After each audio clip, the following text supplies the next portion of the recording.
नमस्कार, सीएनबीसी आवाज mutual fund show में आप सभी का स्वागत है। मैं हूं अनुज सिंगल। 2026 बाजार के लिए अब तक अच्छा नहीं रहा है। जी हां, पिछले 14 ट्रेडिंग सेशंस में निफ्टी करीब 4% फिसला है, लेकिन दिक्कत है ब्रॉडर मार्केट में उससे ज़्यादा बड़ी गिरावट आई है। ऐसा नहीं है कि साल की शुरुआत में बाजार पहली बार नेगेटिव रहा है, लेकिन इस साल शायद पिछले 10 सालों का सबसे खराब एक स्टार्टिंग पॉइंट रहा है मार्केट के लिए। और ओवरऑल बीएसई लिस्टेड कंपनियों का मार्केट कैप 23 लाख करोड़ उड़ा है। इस बाजार को थामने का कोई काम कर रहा है तो वो है घरेलू निवेशक। दिसंबर म्यूचुअल फंड डेटा में भी साफ दिख रहा है कि डोमेस्टिक इन्वेस्टर्स उन्होंने धैर्य नहीं खोया है। एसआईपी इन्फ्लोज अभी भी रिकॉर्ड हाइज पर इंटैक्ट है। हमारे साथ आज शो में जुड़े हैं Aditya Birla sun life AMC के CIO equity Harish Krishnan. Harish ji, thank you so much आज हमारे साथ जुड़ने के लिए सीएनबीसी आवाज म्यूचुअल फंड शो में। एक काफी पेनफुल शुरुआत रही है। 2025 वैसे ही काफी पेनफुल था, लेकिन एक होप थी कि 2026 में चीजें बदलेंगी। लेकिन पहली फोर्टनाइट तो काफी खराब रही। आप बताइए, आपने कैसे रीड किया अब तक मार्केट एक्शन को, और क्या इन्वेस्टर्स को थोड़ा यहाँ कॉशियस होने की जरूरत है? नमस्कार अनुज जी एंड हैप्पी न्यू ईयर आपको और आपके व्यूअर्स के लिए।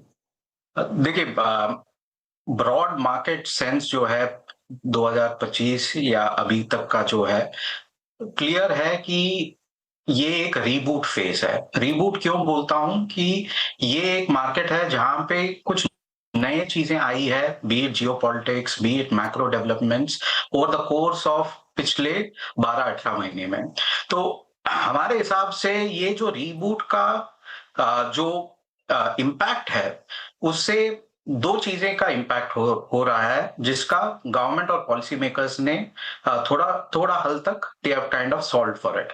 पहला चीज है कि focus on the domestic economy, B it in terms of consumption, B it in terms of rate cuts etcetera, जो आरबीआई ने भी किया है और जो गवर्नमेंट ने भी किया है, which is a very big shift और a very big refresh, if I can use that word, जो पॉलिसी मेकर्स ने किया है। दूसरी ओर से मेजर चेंज हुआ है इन टर्म्स ऑफ रूपी, और रूपी का जो गिरावट है, while we may all agonize about it कि हमें लगता है कि ये नेगेटिव है, इवेंचुअली फ्रॉम अ इकोनॉमी और from a earnings point of view, अगर आप देखते हो लास्ट 15, 20, 25 साल में रूपी डिप्रिसिएशन नेट पॉजिटिव है अर्निंग्स के लिए। तो over a period of time this is leading to a refresh moment हमारे हिसाब से। नाउ अगर रिफ्रेश मोमेंट है, तो हमारे हिसाब से इन्वेस्टर्स को नए नजरिए से देखने हैं opportunity set, and which is what हम आदित्य बिरला म्यूचुअल फंड में कर रहे हैं, कि बजाय कि पिछले साइकिल के जो विनर्स है, जो 2020 से 2024 तक जिन्होंने बहुत बढ़िया रिटर्न दिया है over the course of the last 3, 4, 5 years, हमारे हिसाब से नए अपॉर्चुनिटीज आएंगे, उस पे हम फोकस करें, बजाय कि मैक्रो क्या हो रहा है, न्यूज़पेपर्स क्या लिख रहे हैं, ट्रम्प साहब क्या बोल रहे हैं, because all these are important, but उस पे हमारा कंट्रोल कुछ नहीं है। रादर हमारा कंट्रोल है कि अच्छे कंपनियों उसको बैक करे, नए नजरिए से अपॉर्चुनिटी सेट को देखे, और उस हिसाब से हम फ्रंट फुट पे बैट करें। दैट इज व्हाट हम आदित्य बिरला म्यूचुअल फंड पे कर रहे हैं at this point of time. बिल्कुल सही बात कही आपने। 2025 वैसे इतना बुरा नहीं था इक्विटीज के लिए। निफ्टी में ठीक ठाक रिटर्न जनरेट हुए, बैंक निफ्टी में भी अच्छे रिटर्न जनरेट हुए, लेकिन दिक्कत लोगों की आई मिड कैप और स्मॉल कैप में। जो 2024 में पीक लगा था मिड कैप और स्मॉल कैप में, उसके बाद से लगातार पोर्टफोलियोज की हालत खराब रही है, और इस साल भी वही हो रहा है। तो कहीं ना कहीं क्या मिड कैप और स्मॉल कैप अब एज ए यूनिवर्स वापस थोड़ा सा लेने की सिचुएशन में आए हैं, या अभी भी आपको लग रहा है कि लार्ज कैप्स बेटर होंगे compare to mid caps and small caps? देखिए अनुज जी, ऐसा नहीं है कि मिड स्मॉल या लार्ज कैप्स कुछ अलग अलग प्लैनेट्स में काम कर रहे हैं। ऐसा नहीं है कि जैसे हम जोकिंगली बोलते हैं कि लार्ज कैप्स मार्स में खेल रहे हैं और स्मॉल कैप्स वीनस में खेल रहे हैं।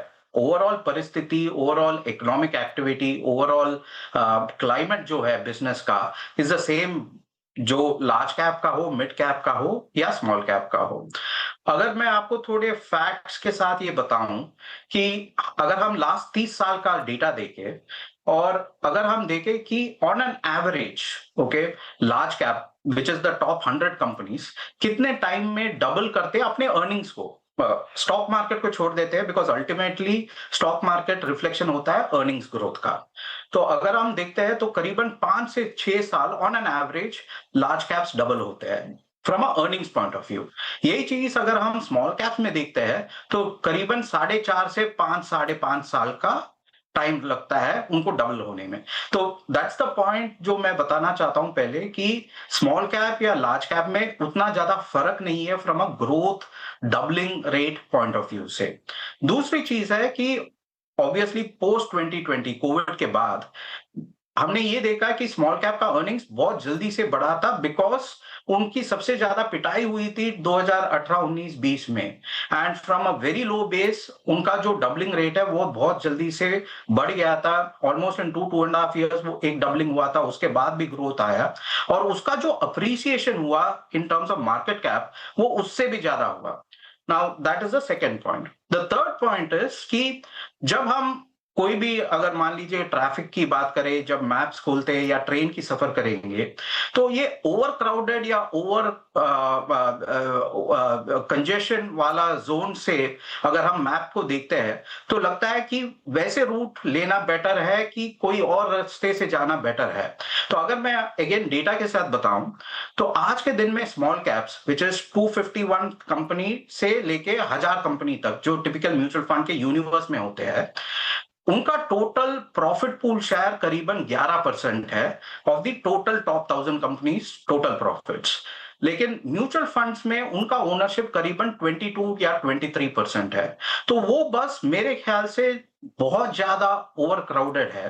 तो इस हिसाब से बिकॉज द पेन कंटिन्यूस, कि ऐसा नहीं कि जैसे कि आपने भी बताया कि 2025 इतना खराब नहीं था, ओवरऑल मार्केट ने तो रिटर्न दिए है, निफ्टी ने तो रिटर्न दिए है, लार्ज कैप्स ने तो रिटर्न दिए है, लेकिन पेन है ब्रॉडर मार्केट में। तो when it is coming to an overcrowded bus, हमें लगता है कि even if earnings were to come back, उसका उतना उतना इंपैक्ट नहीं रहेगा जैसे कि पहले था, जब वो बस या वो कंजेशन जोन में नहीं था, which is in the case of 2020 2021, जहां पे 2018 से 2020 उनकी बहुत बड़ी पिटाई हुई थी।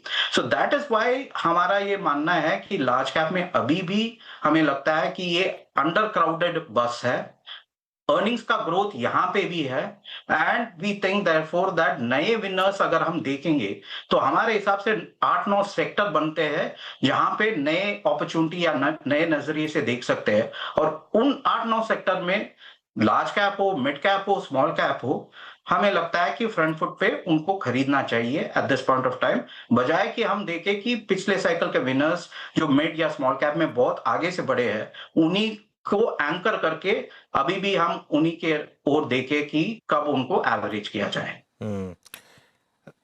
एक और ब्रॉड सवाल, उसके बाद में थोड़ा सा माइक्रोस पर आना चाहूँगा। पिछले साल एसआईपी इन्वेस्टर्स ने अपना धैर्य नहीं खोया। इनफैक्ट दिसंबर में तो हमने all time high SIP number देखा 31,000 करोड़ का।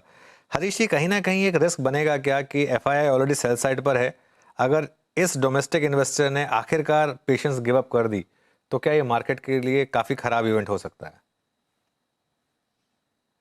देखिए, हमारे हिसाब से 3 सेट ऑफ इन्वेस्टर्स है जो मार्केट के near term micro structure determine करते हैं। एक है म्यूचुअल फंड या डोमेस्टिक इन्वेस्टर, ओके, और डोमेस्टिक इन्वेस्टर में फोकस सबसे ज्यादा म्यूचुअल फंड की हो रही है, क्योंकि ऑब्वियसली इतना बड़ा ऐसे इंडस्ट्री बन चुके हैं हम सब, but I think equally large players बन रहे हैं, पेंशन स्कीम्स जो बहुत सारे बहुत बड़े बन रहे हैं। आई थिंक स्पॉटलाइट उन पे भी करना चाहिए, because that is a very very long term, even more stickier money than only retail investors. और पिछले साल का अगर मैं बताऊं, that pool of money was almost comparable, almost, it's not obviously at the same level, but almost comparable to the total SIP flows। तो ऐसा नहीं है कि बहुत छोटा है, वो भी बहुत बड़ा बन रहा है। सो ये हो गया एक सेट ऑफ इन्वेस्टर्स। दूसरा सेट ऑफ इन्वेस्टर्स है फॉरेन इन्वेस्टर्स, और तीसरा very important set of investors है जो रिटेल और HNI इन्वेस्टर्स है। हमारा ये मानना है कि ये डोमेस्टिक इंस्टीट्यूशनल इन्वेस्टर्स है, जिसमें म्यूचुअल फंड हो, लाइफ इंश्योरेंस हो, पेंशन हो, ये फाउंडेशन देते हैं, विच इज कि हर महीना क्योंकि हमारे यहाँ फ्लो आता है। ऐसा नहीं कि हम जस्ट बिकॉज फ्लो आ रहे हैं उसी पे खरीद रहे हैं, बट ब्रॉडली मार्केट को ये एक वॉलेटिलिटी कम करने का की रीजन या की यूटिलिटी करते हैं। लेकिन जो नियर टर्म मार्केट का जो मूवमेंट है वो तय करता है या तो फॉरेन इन्वेस्टर, बिकॉज वो मार्जिनल बायर या सेलर होता है, या रिटेल या एचएनआई इन्वेस्टर। हाल ही के टाइम पे हमने क्या देखा है कि दोनों फॉरेन इन्वेस्टर और रिटेल इन्वेस्टर एक्चुअली बैकफुट पे चले गए हैं, and which is where market overall pressure में है। बट आप जो बोल रहे हो सही है कि because we have try to reduce the volatility, हम एक कुशन या एक फाउंडेशन फ्लो लेके आते हैं, उस हिसाब से डिस्पाइट इतने ज्यादा जो सेलिंग हुआ है उसका उतना बड़ा परिणाम नहीं हुआ है। And it is also function की overall from a slightly medium term perspective, I think India का मैक्रो, इंडिया का ओवरऑल अपॉर्चुनिटी बास्केट अभी भी बरकरार है, अभी भी इनफैक्ट और स्ट्रांग है compare to what it was से 3-4 साल पहले। अगर मैं कोई भी मैक्रो इंडिकेटर की बात करूं तो आई थिंक इंडिया फंडामेंटल स्ट्रेंथ काफी हद तक बेटर हुआ है आज के टाइम पे compare to what it was before. And therefore overall sense यह है कि I we are not very worried कि ये फ्लोस कुछ नेगेटिव हो सकता है etcetera. What we need to be watchful for is कि फॉरेन इन्वेस्टर कब वापस आएगा, शायद आएगा, और एचएनआई और रिटेल को कब ये वापस एक्साइट करेगा in terms of getting into markets to get near term direction of markets. But medium term और लॉन्ग टर्म डायरेक्शन हमारे हिसाब से is better tracked by focusing on the earnings of companies, जिसमें हमें थोड़ा ज्यादा कॉन्फिडेंस है than necessarily looking only at liquidity aspect। Okay, चलिए, बहुत बहुत एक सही बात कही आपने यहाँ पर। एक चीज़ करते हैं यहाँ पर हरीश जी, एक छोटा सा ब्रेक ले रहे हैं हम, उसके बाद वापस लौटेंगे और आपसे फिर कुछ माइक्रो टॉपिक्स पर मैं बात करना चाहूँगा।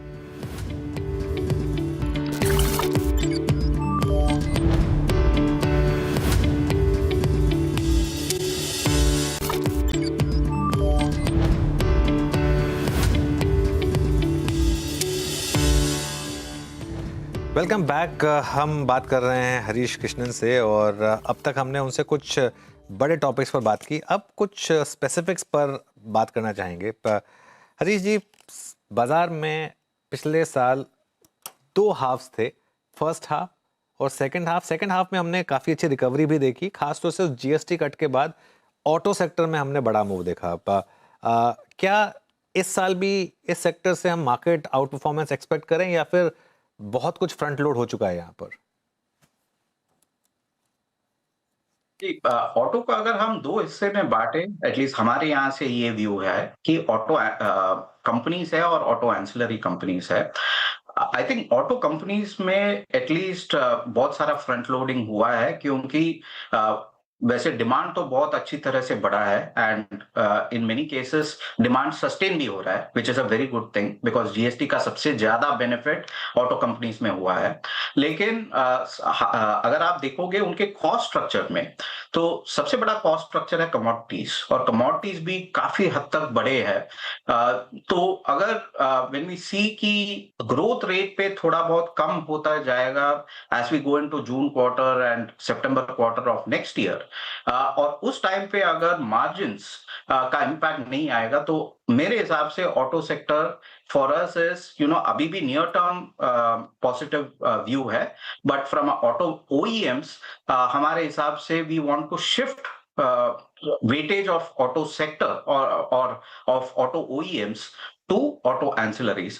auto ancillaries में I mean expectation ये है कि एक्सपोर्ट का जो हिट आया है टैरिफ के चक्कर में, हमारे हिसाब से बहुत सारे ऐसे कंपनीज है जो ग्लोबली 20, 25, 30% मार्केट शेयर पे बैठे हैं, और जिनका एबिटा मार्जिन, जो ऑपरेटिंग मार्जिन हम बोलते हैं, करीबन 20-25, कभी-कभी इवन 30% तक है। तो these are very very proven competitive companies जिनका इंपैक्ट हुआ है टैरिफ के चक्कर में, बिकॉज ऑफ विच अर्निंग्स कटे हैं एंड ऑब्वियसली स्टॉक प्राइसेस भी गिरे हैं। तो हमें इंक्रीमेंटली उन कंपनियों पे फोकस है जहां पे ऑटो एंसिलरीज जो स्ट्रॉन्ग कंपनीज है फंडामेंटली, जो कस्टमर्स के लिए बहुत रेलेवेंट है, ऐसा नहीं कि उनको कोई डिस्प्लेस कर सकता है।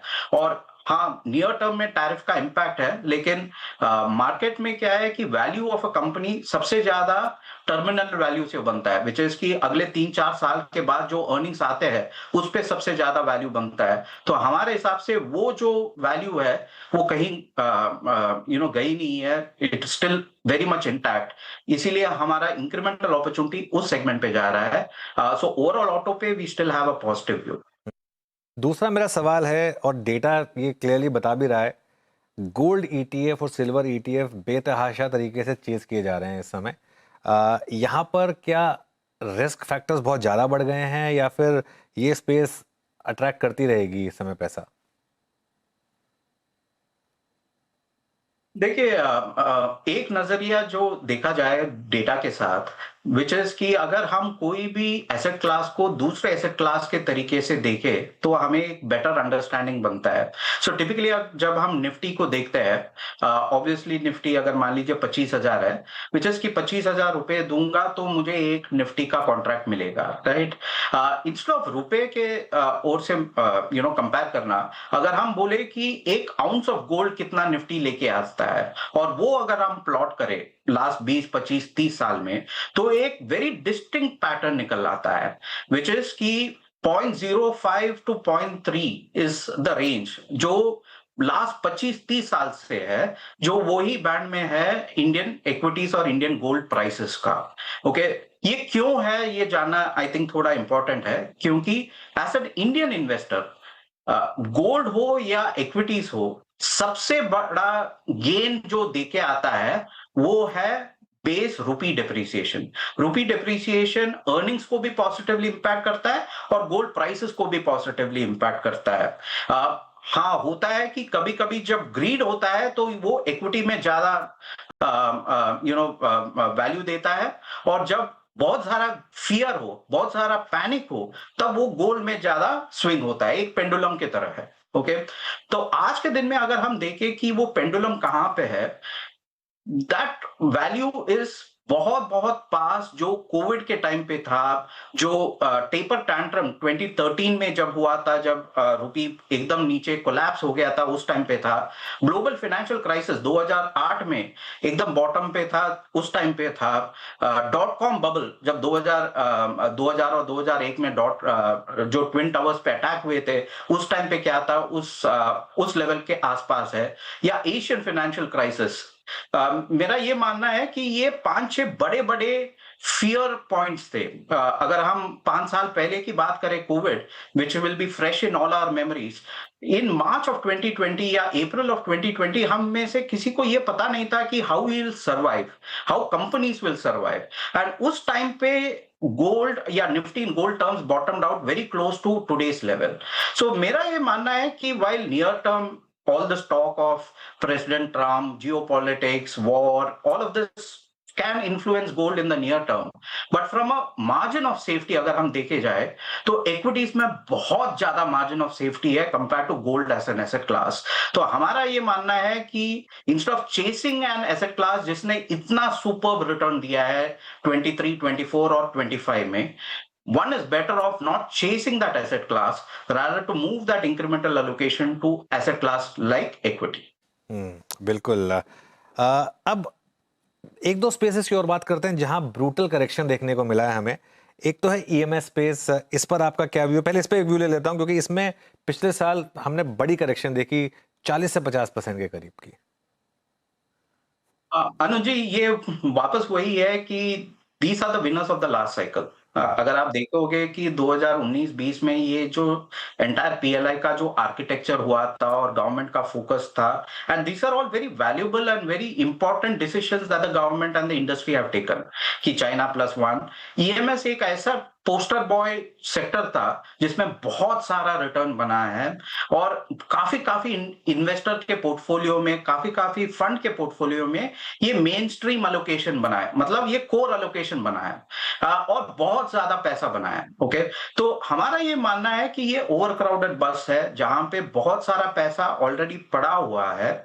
इंक्रीमेंटली अगर आप देखोगे तो गवर्नमेंट का जो फोकस है वो इन्वेस्टमेंट या बी टू बी से बी टू सी की तरफ हमारे हिसाब से जा रहा है। Okay, and therefore in our opinion कि बहुत सारे ऐसे स्मॉल कैप या मिड कैप कंपनीज है जहां पे अगर हम कंजम्पशन ओरिएंटेड सेक्टर्स देखेंगे, जैसे कि कंज्यूमर ड्यूरेबल हो, कंज्यूमर रिटेलिंग हो, जहां पे मार्केट लीडर मिल रहा है, जहां पे promoter owns anywhere between 60 to 75%, ऐसा भी नहीं कि प्रमोटर बेच रहा है ऐसे कंपनियों को, और जहां पे कैश फ्लो बन रहा है मान लीजिए 400, 500, 600 करोड़ कैश फ्लो, मतलब फ्री कैश फ्लो, ऐसा भी नहीं कि ऑपरेटिंग कैश फ्लो, और ये सब अवेलेबल है 12,000, 13,000, 14,000 करोड़ के मार्केट कैप में। तो हमारा ये व्यू है कि ऐसे स्टॉक्स को हम ज्यादा प्रेफर कर रहे हैं जहां पे ये टेलविंड पोटेंशियली आ सकता है, जो कि कंजम्पशन ओरिएंटेड है, बजाय कि ये बी टू बी जैसे सेक्टर जो आपने बताया है, जहां पे अच्छा करेक्शन हुआ है।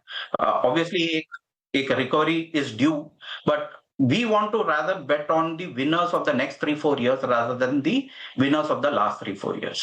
ओके, बहुत शानदार बात कही आपने कि पास में मत देखिए, आगे की सोचिए, आगे आखिरकार कहाँ पैसा बन सकता है। और आपने काफ़ी सेक्टर्स के नाम भी गिनाए जो अगले 3-4 साल के लिए विनर्स हो सकते हैं। इन्हीं पर इन्वेस्टर्स फोकस करें तो शायद बेहतर रहेगा। हरीश जी, बहुत बहुत शुक्रिया, आपके साथ बात करके हमेशा अच्छा लगता है। थैंक यू सो मच आज हमारे साथ जुड़ने के लिए। चलिए, CNBC आवाज़ म्यूचुअल फंड शो में आज इतना ही। आप जुड़े रहिए CNBC आवाज़ के साथ।